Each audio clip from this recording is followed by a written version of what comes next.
remember like them doing live newscasts, and they were doing stuff back then that you couldn't get away with nowadays.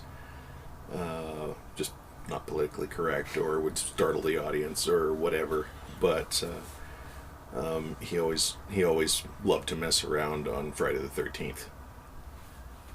And whenever they were doing a newscast on Friday the 13th, they'd mess around. So he'd go in as the news anchor or the sports anchor, whatever he was at the time, and he'd do a little opinion piece about Friday the 13th and how nothing terrible has happened today. And I started the day with ketchup in my cornflakes.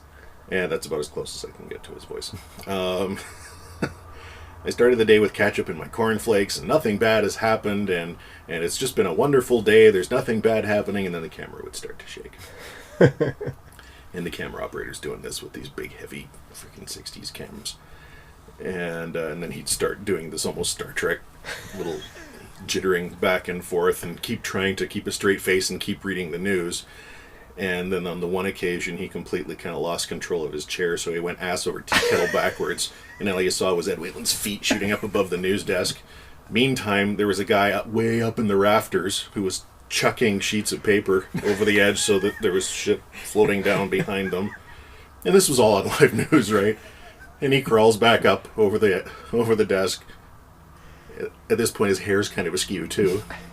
And he's, I'm Ed Whalen. That's today's news, right? And priceless.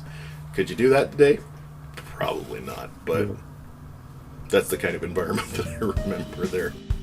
Everyone has a story. It's time to tell yours.